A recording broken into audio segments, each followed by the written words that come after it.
This is the Six Figure Home Studio Podcast, episode 82. You're listening to the Six Figure Home Studio Podcast, the number one resource for running a profitable home recording studio. Now your hosts, Brian Hood and Chris Graham. Welcome back to another episode of the Six Figure Home Studio Podcast. I am your host, Brian Hood, and I'm here with my bald and beautiful purple-shirted co-host, as always, Chris the Man Graham. How you doing today, Chris? What would you do if I showed up without a purple shirt on? I don't know. I actually, in your honor, I showed up with a purple shirt on today as well. I have the exact shirt that you have. I just don't have as good a lighting, but no one can see us anyways right now, so they just have to trust that I have a purple shirt on. Is it an American Apparel tri-blend? Medium? Let's not talk about it. That's free advertising. I don't do free advertising for people. Okay, yeah. We don't really do any advertising. Who are you wearing, Chris? Oh, man. Brian, how are you, sir? I'm doing pretty good, my dude. Just trudging along, man, as always. I've got a... Trudging along. Is that like trudging? Is that a Southern word? I don't fucking know, dude. I've never heard that. It's like trudging along and trotting along at the same... It's trudging. It's a Brian Hood word. I have a new word, y'all. This is great. Oh, man. That's amazing.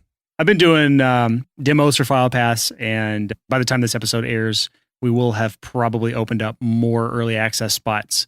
So if you're on the email list, you haven't heard from me yet, you will probably hear something for the FilePass early access stuff very soon. Look at how similar our lives are. I just started doing beta testing for Bounce Butler like 4 hours ago. Yeah, we're on similar trajectories right now. Yeah, it was crazy. I just started doing like remote testing where I would give people that software that lets them bounce unlimited files while they're not there in any DAW. It was this amazing moment of like seeing this person's eyes get really, really big. Yeah, they had the aha moment. Yeah. It was like all of a sudden Pro Tools is like, we were using Pro Tools for this test, but it was like, started doing all these, hey, that's a cool sound I should make on the podcast. Never again. Yeah, I was going to say, no one in the world is going to agree with you on that. It sounds like something from Star Wars or something. We're going to start talking to each other like that. That's a terrible droid voice. I can't go as high as you. That's literally as high as I can go. I just don't have the range that you have, Chris. That's as high as I can go, man. I'm sorry. You guys are welcome. Which is funny because you have a deeper voice than I do on the podcast, but you can go way higher than me. Well, I used to be a professional singer, for lack of a better term. Don't go look for my music, please. I've never thought of that. I want to hear your music, dude. I don't think it. Hey, what are we talking about today, Brian? Way to change the subject, dude. Okay, we can actually get into the episode today. I am going to find your damn music online at some point, though. I'll bring you a cassette tape. I mean, CD. I mean, 8-track. Whenever you go on like one of your long rants during the episode today, I'm going to be Googling good Lord. Chris Graham music, or you're going to be on YouTube somewhere. I'm going to find you. Don't worry about it. Today's episode is all about creating your customer avatar. If you listen back to episode number 81. Brian, wait. What's an avatar? You probably don't know. Most people don't know what an avatar is. I didn't know until a couple years ago. Well, if you'd shut up, I'd tell people. Okay, go for it. If you listen back to episode number 81 and 82, which I highly recommend you go listen to before this episode, we talked about how to get more website traffic and then how to turn that traffic into customers on your website. This is a very, very crucial part of the process. It's about identifying your perfect customer so that you can go find your perfect customer. That basically sums it up. That's as easily as I can say is that's creating a customer avatar. Cloning your perfect customer, getting, Multiplicity, that movie where it's just all of a sudden there's just so many perfect customers where you're like, oh my gosh, there's so many of you. I get to do what I want for a living. Yay. As a mastering engineer, I work on a lot of projects for a lot of people. And the reason for that, it's not bragging, it's the nature of mastering. It doesn't take that long to master a record compared to do pre-production, recording, producing, mixing. Like if you're doing all the things, you're a producer, there's a lot of time involved in this in most genres, less in some, more in others. And so one of the things I've gotten to do as a mastering engineer is, since I've worked with people all over the world, thousands of people at this point, I've worked with people that are Australian. I've worked with people that are Indian. I've worked with people that are Hawaiian. You start to get a feel for how different people in different genres respond to you and how different people from different parts of the world respond to you. And you start to figure out, oh my gosh, when I'm working with this specific type of person, I make a lot of money per hour compared to if I work with this type of person, I get whittled down and I make a lot less per hour. So a lot of figuring out how to grow your business when you're in a service industry like we are in the recording community is figuring out this circle. There's like a Venn diagram of identifying your perfect customer. Brian, it's your idea. You share this concentric circle thing. Yeah. So before I get into this concentric circle thing, which is a very important part of this entire process, I want to let our listeners know that I found Chris Graham singing Not Alone on YouTube. I know. An old video with a nice, it's not a good video, plaid curtain behind him. That will be on our show notes page at the sixfigurehomestudio.com/82 if you want to see a video, a really bad, low quality video of Chris Graham singing. Yeah. I haven't listened to it yet, but I'm excited about it. Now that you're properly embarrassed, let's go back to the customer avatar and the concentric circles that you're talking about. So when it comes to creating a customer avatar, it's important first to identify who your perfect customer is in your mind. And I tell people to do this. The easiest way to do this is if you can go back and look at your past customers and look at those customers through the lens of the 80-20 principle. If you want more information on what the heck the 80-20 principle is, we have an entire episode about it back on episode 45 of the podcast. And I really, really recommend people go back and listen to that if they haven't. Yeah. If you don't know the 80-20 principle is, like, dude, stop. It's game changer. Complete game changer. Long story short, 80% of the results comes from 20% of the effort. To put it into the perspective of what we're talking about here, which is identifying your perfect customer, look at your past customers and find those who took the least amount of time, who made the most amount of money, and gave you the most amount of satisfaction. And then find the concentric circles between those three. Is there one or two customers that have all three of those things shared? Because sometimes you're going to find some that, they have two of those three things. Maybe they took a little bit of time and they give you a lot of satisfaction, but you didn't make a lot of money, or they give you a lot of satisfaction, you made a lot of money, but they also took a ton of time. Let me clarify here too. What we're looking at is a Venn diagram. You got three circles. One represents didn't take that much time. Two represents made a lot of money. And three is you had a lot of satisfaction. Where these three circles all overlap, that's your sweet spot. Yeah, I think I used the wrong word. Concentric circles means something else. Yeah, but I literally was Googling concentric circles, and I was so far up. You know what? You teed me up the wrong way. You said something about concentric circles, and that's why I went down that rabbit hole. Oh, no, I didn't. I literally, okay, hold on. I have a poster upstairs that I bought with money, which is a big deal for me, of all the possible Venn diagrams you can have with 5 different circles. I'm obsessed with Venn diagrams. The record will show who's right here.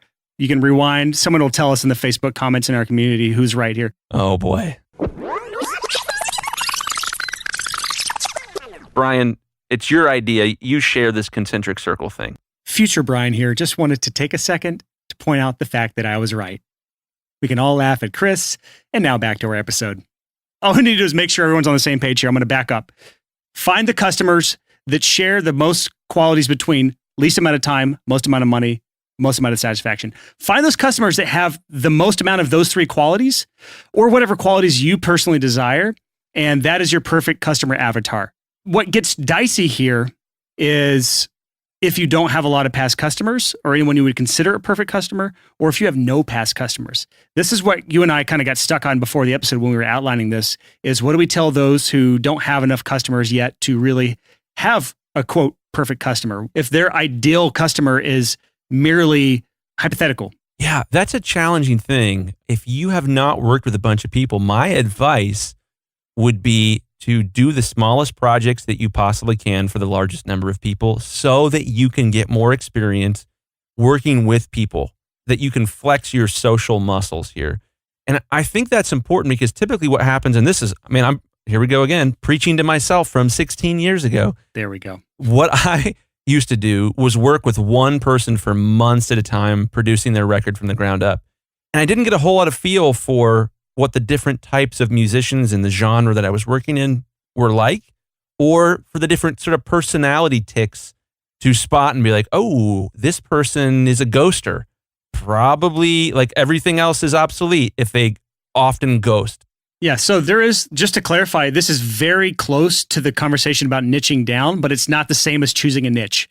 So just to clarify, Chris Graham Mastering, his niche is the mastering niche. He works with all sorts of clients of all shapes and sizes and all ages and income levels, but he only works with mastering, so he's niched down by service, whereas I mix and master heavy music, so I'm like double niched. But you have avatars within your niche. And that's where the real differentiator is. It's finding the type of person that you're trying to advertise to or trying to get to your website. Because if you try to appeal to everyone, you appeal to no one. And this is where the avatar comes into play. Because think about this. If I ask you, what kind of customer do you work with? And you say, I will record any kind of band. Well, where do you find any kind of band? The answer is, I guess, anywhere.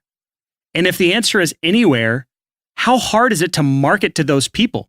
It sounds like it's easy, but do you know how expensive it is to market to everyone, everywhere? Oh, geez. Yeah. That's like the most expensive way to market. But the more specific you can make your customer avatar, the more easily you'll be able to reach those people because birds of a feather flock together. And if you can find those birds of a feather that are all flocking together, it's easier to get in with one type of avatar. It's easier to target one type of avatar if you're doing blog articles, if you're doing podcast episodes, if you're doing paid advertising. The more specific you can be, the better off you're going to be and the cheaper it's going to be to reach those people. Not only that, if you can figure out where these birds of a feather flock together, these birds of a feather talk together. And when one of them says, oh my gosh, I started working with this producer. Oh my gosh, I got my song mixed by this mix engineer. Oh my gosh, I got my song mastered by Chris Graham at chrisgrahammastering.com. Then all of a sudden, all those other birds start to say, oh, I'm going to check him out. And if it's a perfect pocket of customers, that's really cool. Here's the flip side, though.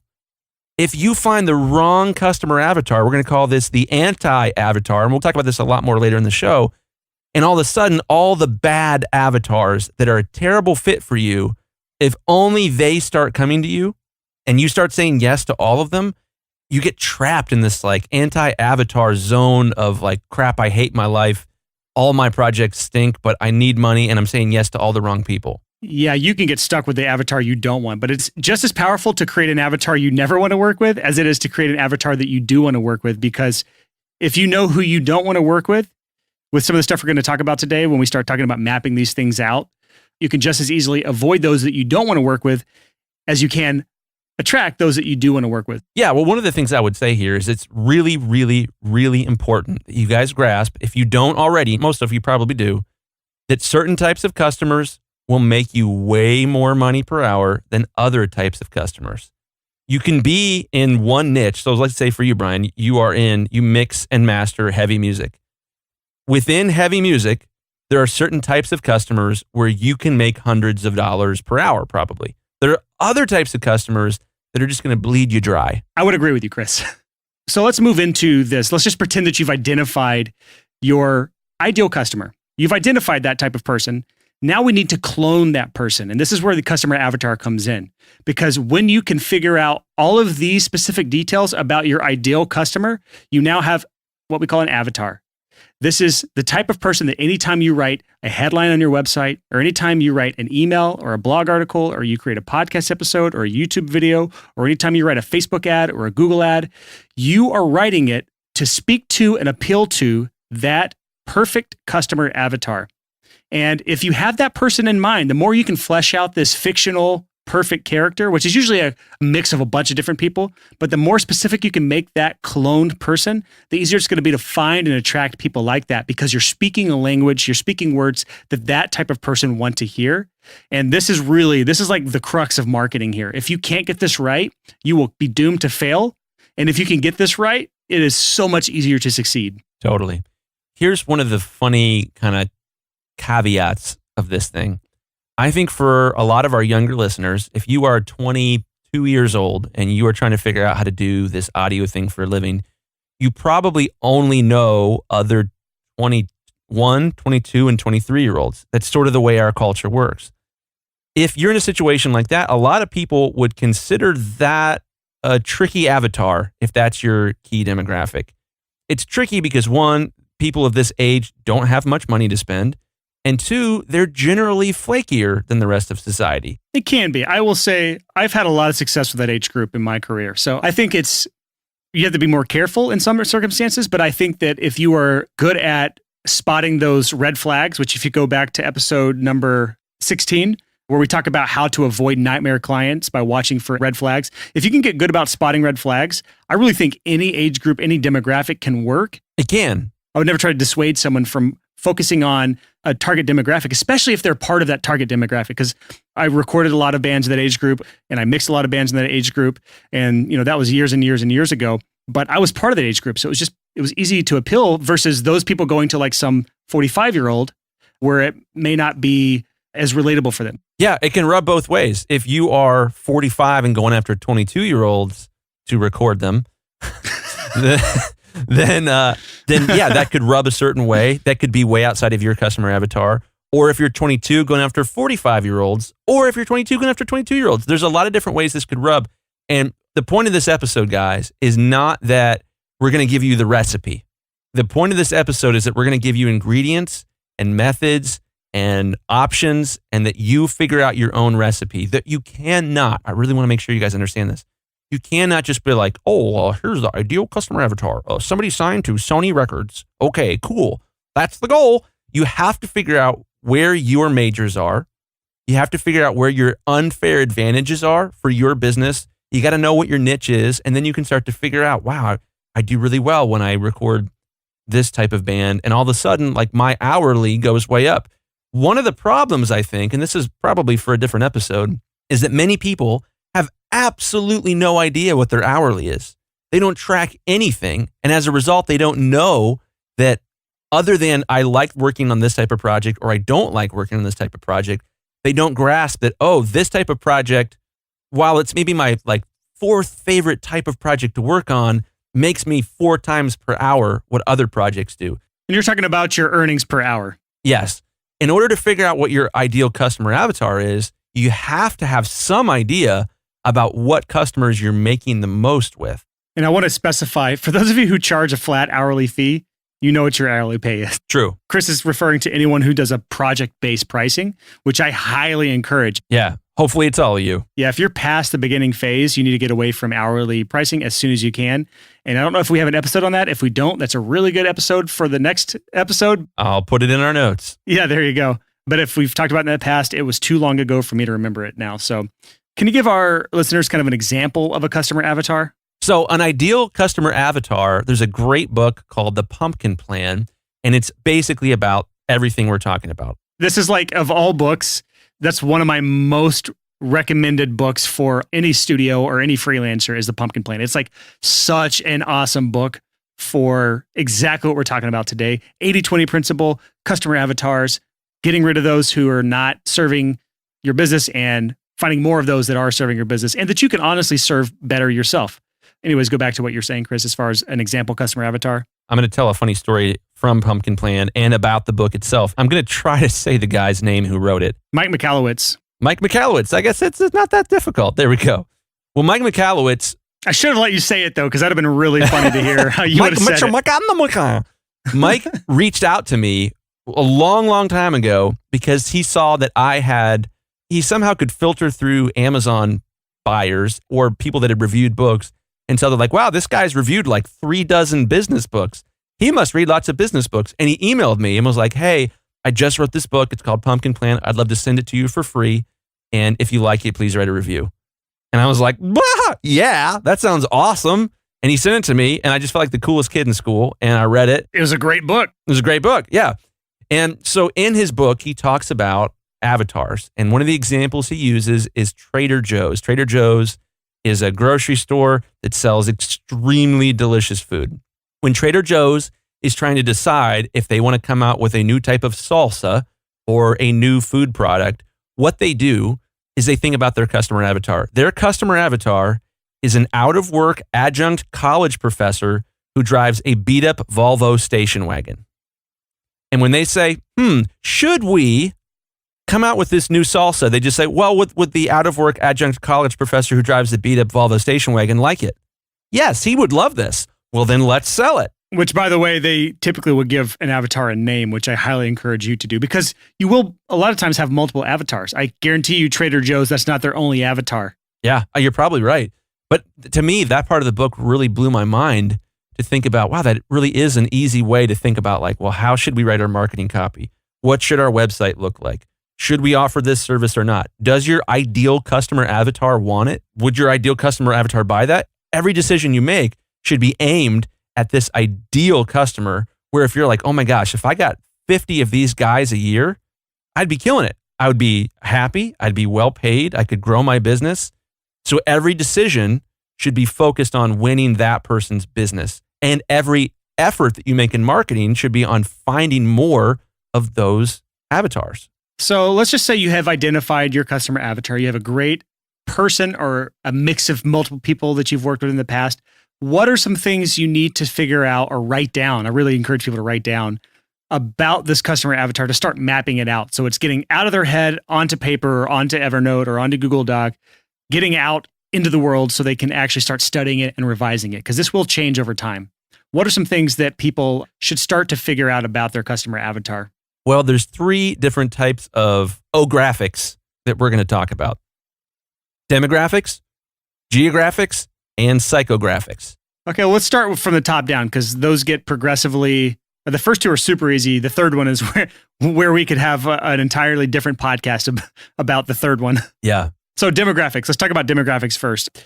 When it comes to a recording studio or a mixing engineer or mastering engineer, when it comes to a studio's avatar, what sort of demographics are we looking at here? Well, when I was 14 years old, I used to spend a lot of time on AOL Instant Messenger. And when you would meet somebody, they would say A/S/L, age, sex, location. That's demographic.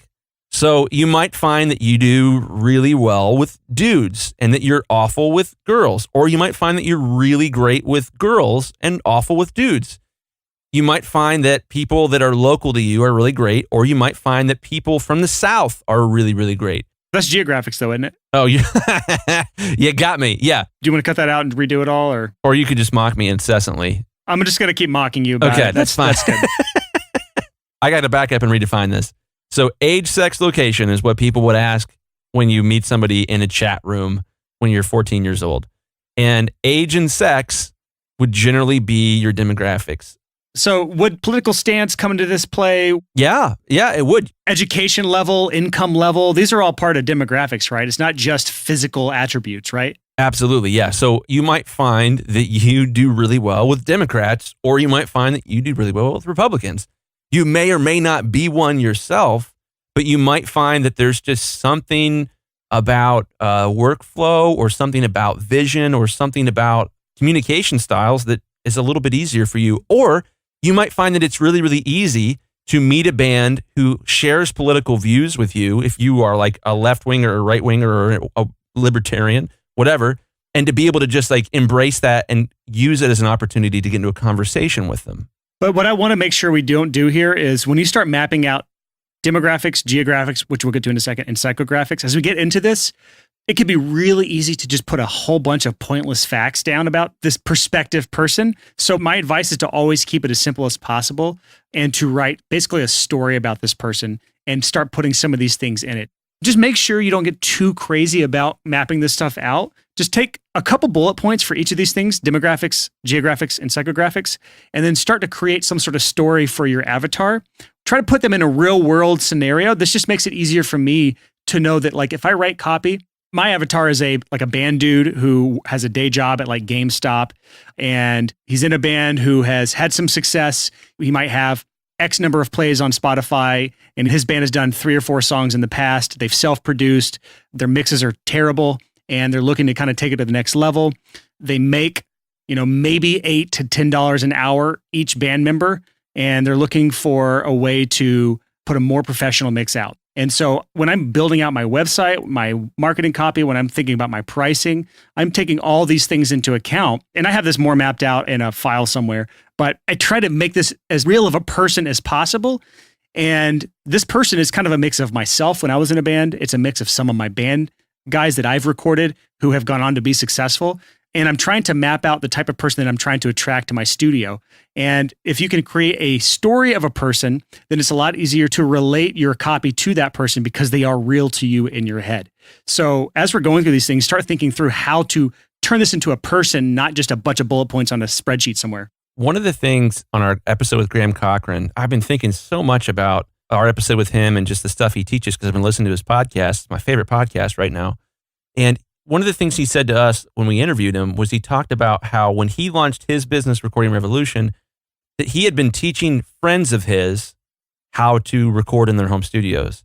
And that as he made videos, he made those videos for his friends, for those exact people. And he lucked out, and there were a lot more people like them out there that gravitated towards his content.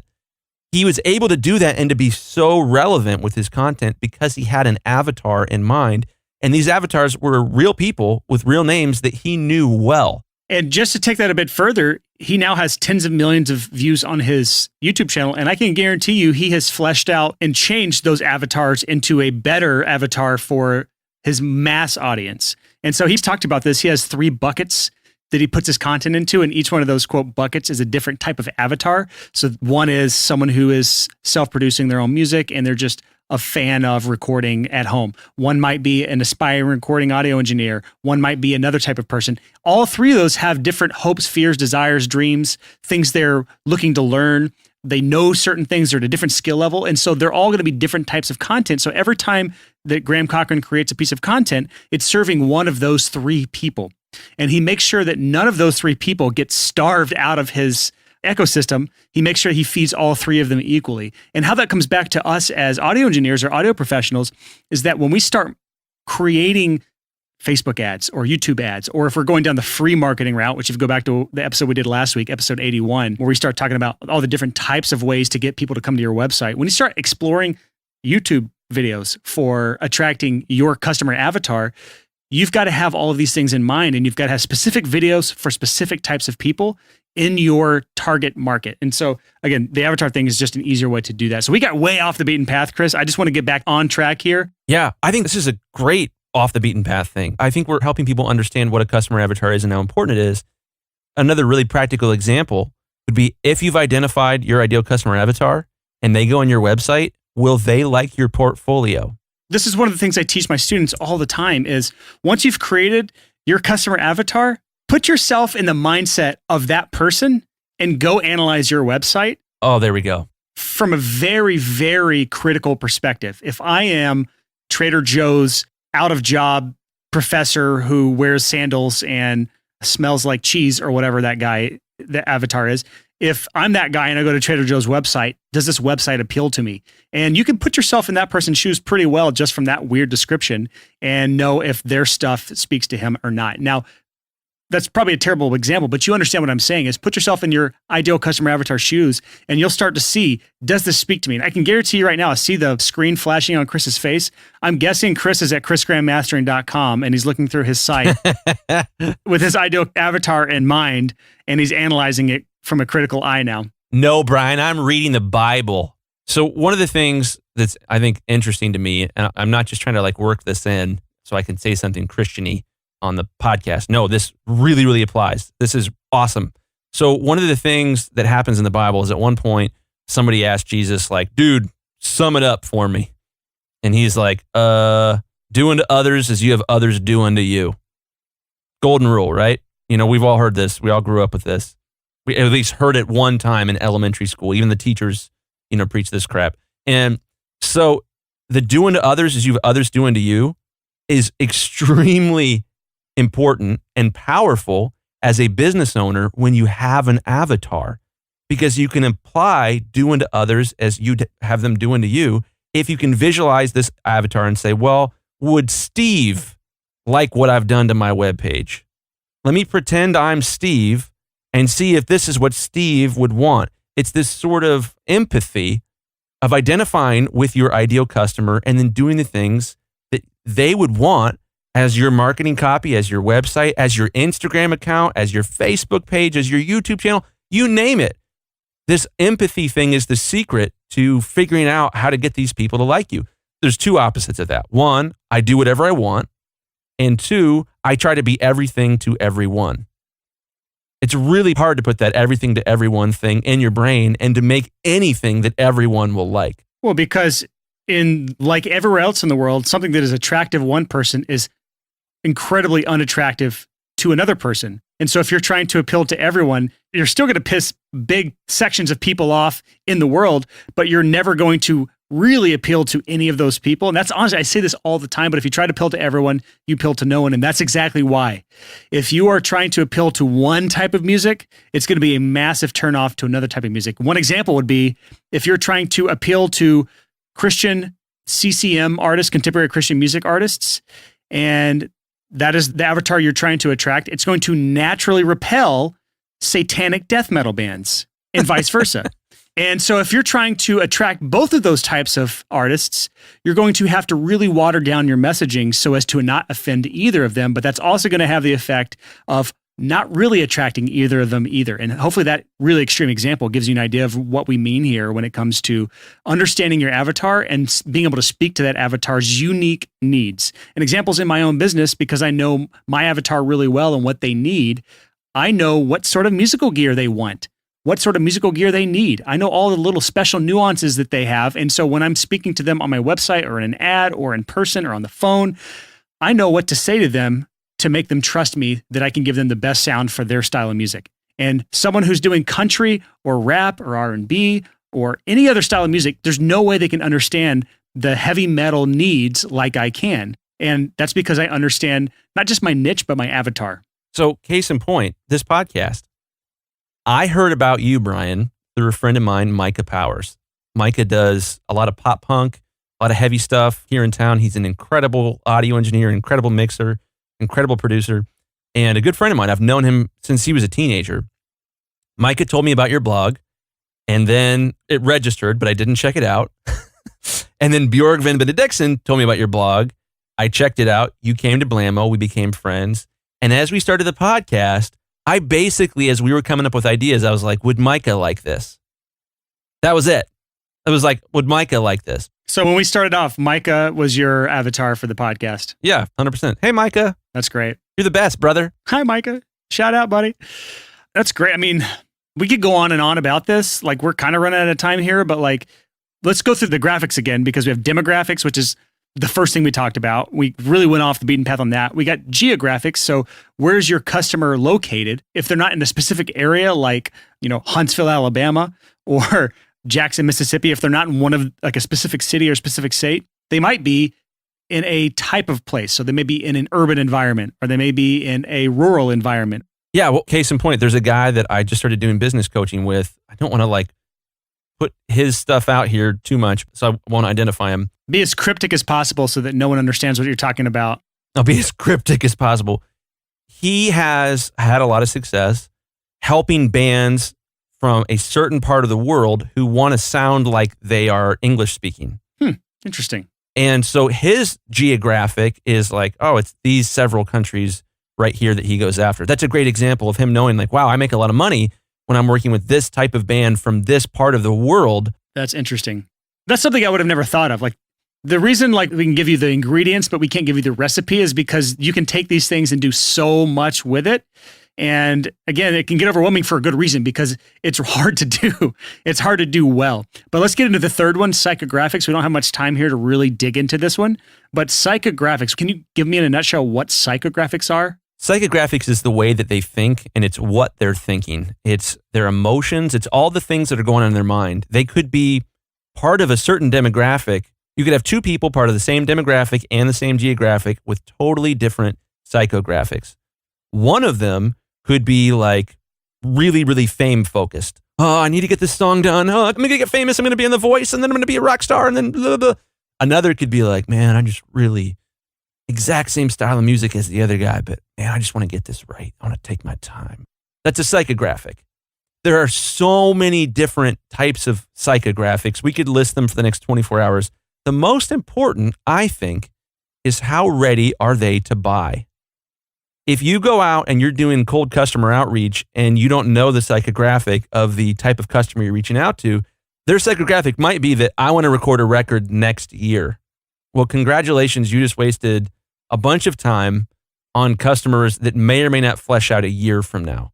You want to know a quick tip on that, on cold outreach that I'm going to give that's nothing to do with this episode, but it kind of gets them to that are they ready to buy conversation faster, is if you're doing cold outreach, just ask them, as quickly as possible early on. Try to get to the question, are you working on any new music right now? Brilliant. That gives you so much information, and there's so much more to teach on that, but I'm just going to say that's it. I'll give you more maybe in another episode.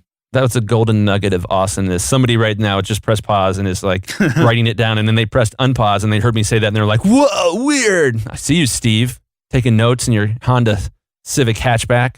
Way to go, Steve. We believe in you. Yeah, Reginald. There's one Reginald listening too, probably.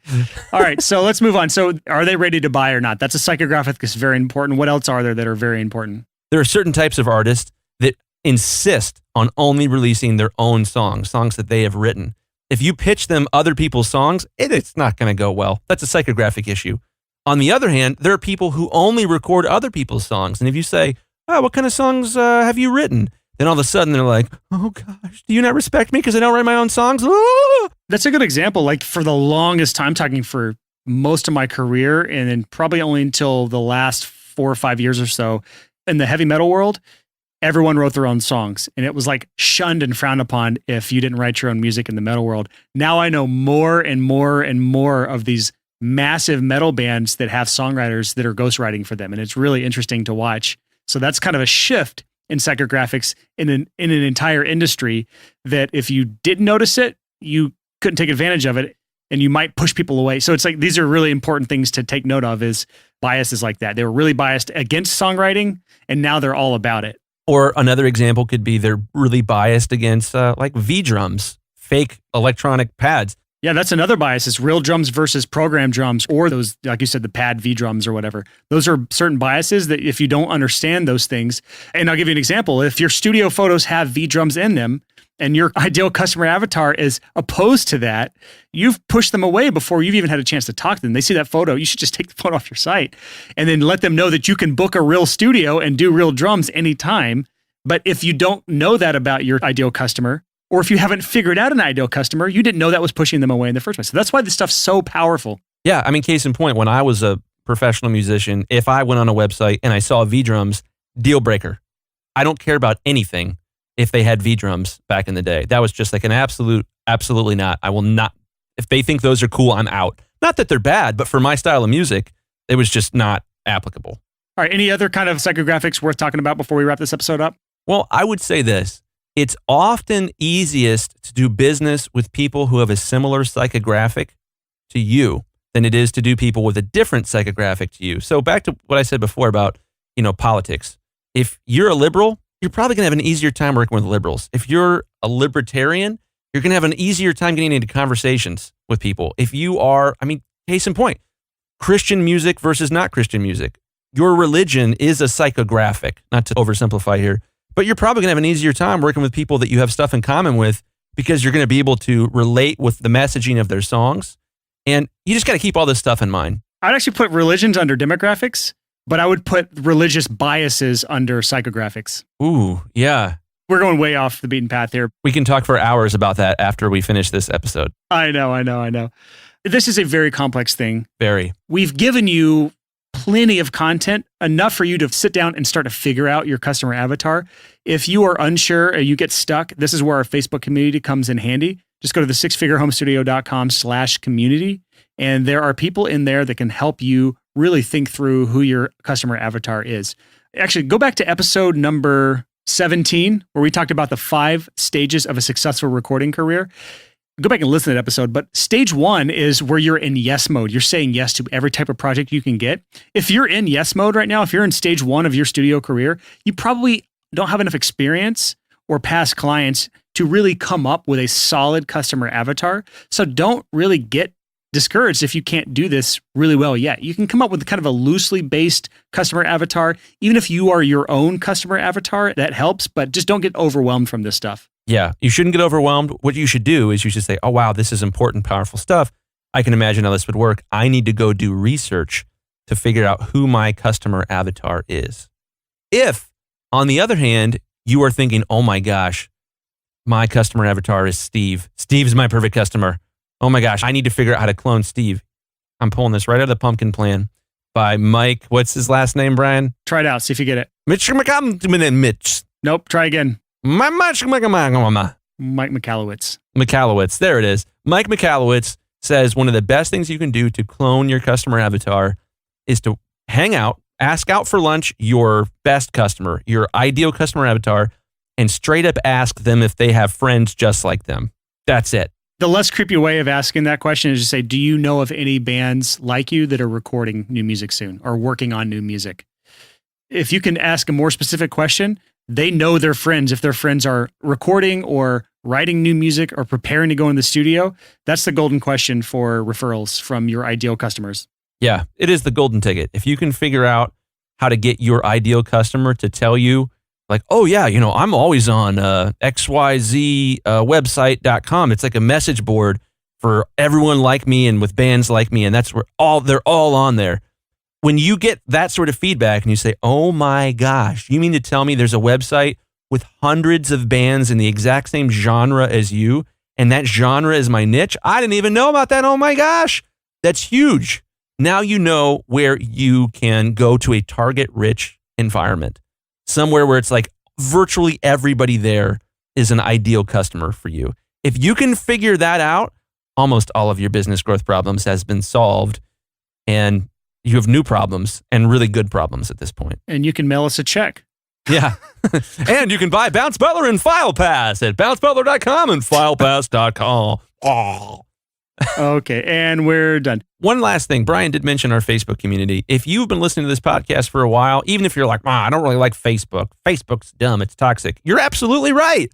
Facebook is dumb. It's terribly toxic. However, there's a corner of Facebook called the Six Figure Home Studio Community that is extremely awesome. People don't tear each other down there. People encourage each other. People build friendships, and people get inspired to grow businesses. And it's an awesome place to hang out. So check that out, the Six Figure Home Studio Community on Facebook. It's like the only thing I do on Facebook is hang out in there. Me too. I actually have a Chrome extension called Newsfeed Eradicator. It completely deletes my newsfeed on Facebook and just puts a productivity quote there. Wow. And so I can't even see my newsfeed on Facebook anymore, which is fantastic. I highly recommend that. I'm going to download that. Yeah, do it right now. And then I go in and participate in the community. And I just wanted to mention, you talked about how non-toxic it is. I think we've maybe banned 2 people out of like the 5,000 plus members that we have right now. Yeah. I've given 2 warnings ever, and it's gone well both times. It's a really awesome community. So go do that right now.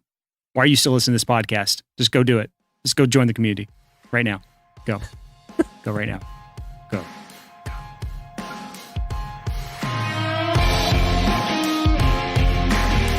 So that is it for this episode of the Six Figure Home Studio Podcast. Hope you enjoyed that one. Next week's episode is all about following up. And just to give you a little teaser of what I mean, about half of my income from my studio comes from following up with a band.